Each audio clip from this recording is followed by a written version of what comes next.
Il est 5 heures du matin. Je suis au comité de coordination provinciale, ce qu'on appelle plus communément le centre de crise du gouverneur du Brabant wallon. Il y a 5 minutes encore, ici, c'était une véritable ruche. On s'attelait à gérer une crise. À présent, ce centre se vide petit à petit. C'est la fin de l'exercice grandeur nature qui a vu un train percuter des piétons circulant sur la voie à hauteur du tunnel du Biérot, non loin de la gare de Louvain-la-Neuve. Je m'appelle Alexandre, je suis le chef de cabinet du gouverneur du Brabant wallon. Je vais vous accompagner dans les coulisses de la gestion de la crise. Cette nuit, à mes côtés, Thomas. Thomas est conseiller en planification d'urgence chez le gouverneur. C'est lui qui va nous expliquer les dessous de cet exercice. Thomas, on vient de terminer l'exercice. Donc celui-ci a débuté au début de la nuit, il vient de prendre fin. Tout d'abord, on est au centre de crise. Est-ce que tu peux m'expliquer rapidement ce qu'est un centre de crise ? Oui, tout à fait. Donc, un centre de crise, concrètement, c'est une pièce où va se réunir tous les acteurs qui vont intervenir pour la crise au niveau stratégique et qui va réunir l'ensemble des disciplines, donc c'est-à-dire DA, D2, D3, D4, D5 et plus facilement donc services pompiers, police, services médicaux, protection civile, militaire et les communicants de crise, le tout réuni autour de l'autorité qui dans notre cas était le gouverneur. Donc et c'est ça quand on déclenche une crise. Quel type de crise on déclenche ici ? Donc ici on a déclenché une phase provinciale.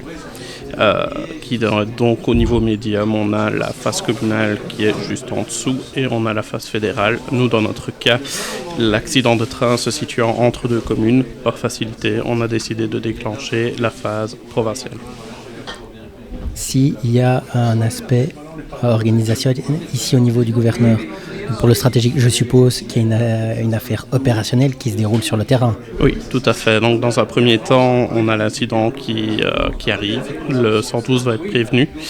Les services de secours vont être envoyés sur place. Dans un premier temps, ils vont évaluer la situation. S'ils constatent que les moyens sont dépassés par rapport aux besoins nécessaires, l'autorité va être prévenue et dans notre cas, on a décidé de passer en phase provinciale. Donc, passons à l'exercice maintenant. Concrètement, c'est quoi un exercice organisé au niveau du gouverneur ? Alors, premièrement, un exercice, c'est une obligation légale. On est obligé, une fois par an au minimum, d'effectuer un exercice au niveau de la province et donc par le biais du gouverneur. L'exercice, il a plusieurs objectifs. Dans un premier temps, ça va être de tester les procédures de notre plan, mais également de tester la coordination entre tous les acteurs de la crise. Donc aussi bien en intra sur le terrain, donc la coordination entre les différentes disciplines, mais également entre ce qui se passe sur le terrain, donc dit opérationnel, et ce qui se passe au stratégique, donc ici au centre de crise. Il y a différents types d'exercices, comment ça fonctionne ? Alors oui, il existe plusieurs types d'exercices. On a les exercices de table qui sont comme des jeux de rôle où on va juste avoir un scénario et on va discuter autour de ce scénario et jouer sans qu'il y ait de déploiement. Ce sont des exercices très faciles à mettre en place car ils ne nécessitent aucun moyen lourd, on va dire ça comme ça. Et dans notre cas ici, c'est ce qu'on appelle la FTX, donc un exercice de terrain grandeur nature où on a un véritable déploiement, donc de vrais véhicules, de vraies personnes. On doit trouver du coup des figurants qui vont jouer le rôle des blessés, parfois des morts. Donc c'est un exercice qui demande plus de moyens mais qui se rapproche au plus près de la réalité. Donc l'idée ici, c'est vraiment de vivre la situation comme si elle était réelle pour voir comment nous, on réagirait ici au centre de crise et sur le terrain, comment les services de secours, pompiers, ambulances réagiraient aussi. Oui, tout à fait. Donc, dans la gestion de crise, on parle toujours du cycle du risque qui est en 6 étapes. On a l'analyse des risques, la planification avec la prévention, on a la préparation et dans notre cas, la préparation, c'est l'exercice. Qui va tester les autres points qui sont la gestion de crise, la phase de rétablissement et la rétex, donc le retour d'expérience, la phase d'évaluation qui se fera juste après. Un tel exercice, ça ne doit pas être simple à mettre en place, il y a quand même pas mal d'intervenants, il faut créer un scénario et ainsi de suite. Comment ça se passe concrètement ? Alors oui, effectivement, ça ne se fait pas du jour au lendemain, donc concrètement, On part d'un scénario, on essaie de savoir qu'est-ce qu'on va vouloir tester cette année et on va se réunir avec les différentes disciplines, un représentant, et on va créer ce qu'on appelle un comité de pilotage. Ce comité de pilotage, il va se réunir pour essayer de voir quel objectif on peut mettre en place pour un exercice. Le scénario, on en a parlé, ce serait de savoir quelle problématique on veut tester et tout ça dans le but de pouvoir, premièrement, améliorer nos procédures, voir ce qui fonctionne, voir ce qui ne fonctionne pas et encore une fois, tester la coordination. Et tout ça se fait en général entre 6 mois et 1 an de préparation. Donc c'est un gros travail qui implique énormément de personnes autour de la table pour pouvoir déjà le mettre en place, l'imaginer et l'organiser. Ah oui. C'est pas aussi simple qu'on pourrait le penser. C'est comme écrire un livre. Il faut qu'on parte de l'objectif final, créer le squelette du scénario. Si on prend notre cas, c'est un train qui a percuté des gens. Il faut qu'on sache tout ce qui va se passer pour faire travailler chaque discipline. Donc non, il faut vraiment penser en arborescence, il faut qu'on ait le squelette même du scénario et puis autour, beaucoup d'événements qui vont permettre de faire intervenir les disciplines soit seules, soit en multidisciplinaire pour qu'elles puissent se coordonner entre elles. Mais une fois que l'exercice a lieu, on l'organise sur le terrain, chaque discipline fait son job. Après, qu'est-ce qu'on en retire ? Comment on fait pour retirer une expérience positive de cet exercice? C'est l'objectif. Oui, alors l'exercice en lui-même, quand il se joue, il faut qu'on rentre dans l'exercice, il faut qu'on rentre dans le scénario. Il y a ce qu'on appelle une équipe d'évaluation qui est mise sur place et qui va observer tout ce qui se passe pendant l'exercice, qui vont regarder les différentes procédures et qui vont en même temps... désolé, je suis un peu fatigué, la nuit a été longue. À ton aise. Qui vont en fait suivre un peu une checklist et au bout de l'exercice, leur rôle va être de constituer un rapport pour justement voir ce qui a bien fonctionné, ce qui a moins bien fonctionné, si les procédures prévues par le plan ont été respectées. Donc voilà, cette équipe-là va vraiment permettre lors du retour d'expérience d'éclairer et de mettre en lumière les points positifs comme les points négatifs, afin qu'on puisse mieux réagir en cas de situation réelle.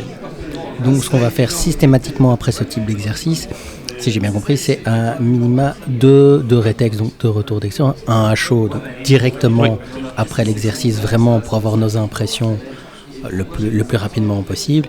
Et après, le temps aidant, quelques semaines, quelques mois après, un retour d'expérience beaucoup plus approfondi, beaucoup plus charpenté, qui ira plus dans les détails en termes d'amélioration notamment. Tout à fait. Donc effectivement, on fait toujours un débriefing dit à chaud une fois que l'exercice est fini. Pourquoi ? Parce que c'est encore frais dans nos têtes, on a vécu l'exercice. Donc l'équipe d'évaluation va pouvoir poser plusieurs questions pour qu'on puisse leur donner tous nos inputs et tous les éléments auxquels ils n'ont peut-être pas fait attention durant l'exercice, ou bêtement notre ressenti, parce que ça ils ne peuvent pas l'observer, c'est dans notre tête. Et alors effectivement, plusieurs semaines après, il y aura une réunion où on sera tous présents, où un rapport de débriefing à froid sera donné avec un rapport consolidé. Alors ce rapport, encore une fois, ne se fait pas du jour au lendemain, il faut le structurer, il faut être sûr que ce qui est dedans est juste, correct. Donc voilà, ça prend effectivement du temps, mais on en tire toujours un enseignement. Donc un bon gestionnaire de crise, c'est quelqu'un qui est ouvert à la critique alors. Ah et oui, il n'a pas trop le choix. C'est ce qui fait avancer les choses. Et ce type de rétex, de retour d'expérience, a lieu aussi en situation réelle. Oui, c'est une obligation, donc encore une fois, ça fait partie du cycle du risque. Un cycle, par définition, se répète. C'est grâce au retour d'expérience qu'on pourra mieux analyser les différents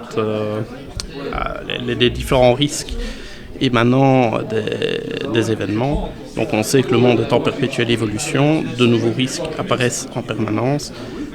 Tester un scénario permet justement de voir ce à quoi on n'aurait pas pensé en tant qu'être humain, en le testant, en jouant, et ce qui va créer finalement de possibles nouveaux risques, et donc de nouveau on rentre dans le cycle et de nouvelles préparations, une nouvelle gestion, nouveaux éléments pour une phase de rétablissement qui entraîneront encore une fois une phase de retour d'expérience. Donc voilà, c'est un cycle. Donc ici au niveau provincial, donc les équipes du gouverneur, donc avec l'ensemble des représentants des disciplines, ce type d'exercice a lieu aussi dans les communes, parce que effectivement je crois que c'est important que les communes aussi aient conscience de l'enjeu en termes de gestion de crise et puissent s'exercer aussi en la matière, avec l'apport du gouverneur bien entendu. Oui, tout à fait. L'obligation d'exercice ne se limite pas au niveau provincial, il est également obligatoire au niveau fédéral et au niveau communal.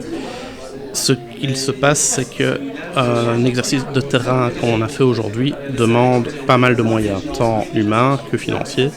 Les communes n'ont pas toujours les possibilités de mettre en place de tels exercices. Nous, au niveau des services fédéraux du gouverneur, via le gouverneur, le commissaire d'arrondissement et avec l'aide du commandement militaire, on propose des exercices clés sur porte que l'on appelle des COMEX.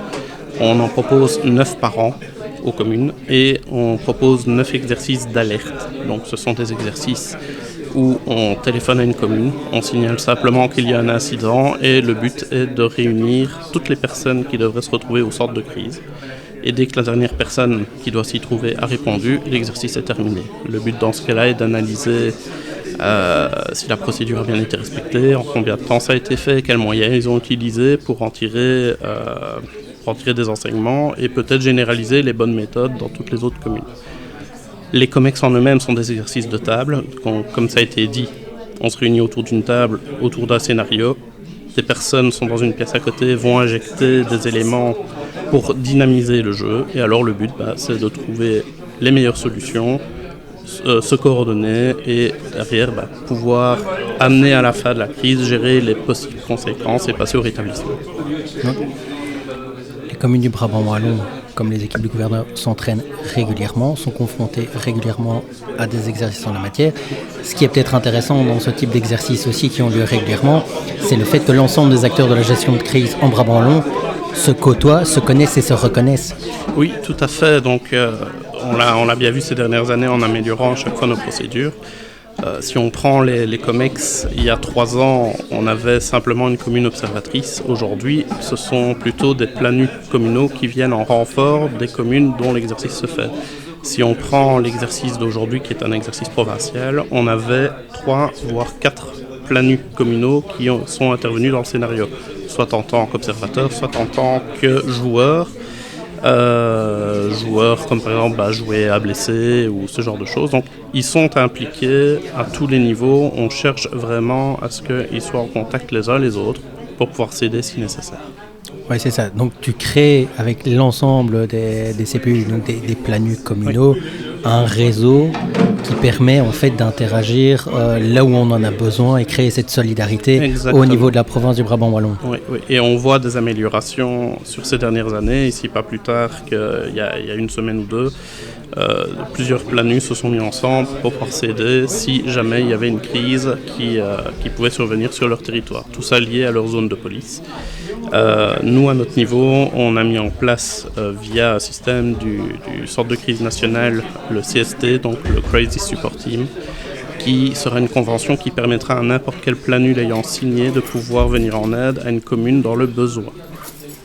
Donc ici, on renforce les compétences des planus et on crée, en fait, on va vers une professionnalisation accrue des planus communaux, ce qui n'était quand même pas une chose évidente il y a quelques années encore. Non. Et comme on le dit souvent en gestion de crise, lorsqu'on se connaît, c'est 50% de la crise qui est déjà gérée. Et si les 27 planus pouvaient se connaître, ce serait merveilleux pour nous à notre niveau, au niveau provincial, mais également à tous les niveaux communaux. Et comme on est entre nous ici, les planus dans le Brabant wallon, ils sont comment ? Ils sont au top. Tant mieux, on est en sécurité. Pour terminer, donc parce que là, je crois que t'es crevé, la nuit a été longue, je crois que on a encore le débrief à chaud à effectuer dans quelques minutes, et après on pourra se libérer. Donc rapidement, un petit débrief sur l'exercice qui a eu lieu. Exercice super intéressant, donc effectivement c'est pas une problématique qu'on a l'habitude de gérer en exercice, bien que les dernières années ont montré que des incidents ferroviaires ça existe. C'est un exercice qui était plus orienté opérationnel et moins au niveau stratégique, donc on peut pas dire qu'on ait eu une surcharge de travail, mais c'était hyper intéressant de pouvoir traiter cette problématique. Eh bien Thomas, je te remercie de partager avec nous quelques informations super intéressantes sur ce qu'est un CPU, ce qu'est un exercice, ce qu'est la gestion de crise en général. Cet épisode, vous pouvez le retrouver sur le site crisebw.be ainsi que sur toutes les bonnes plateformes de téléchargement, Spotify et autres. Eh bien, moi, je vous dis à très bientôt et surtout très bonne nuit. Au revoir.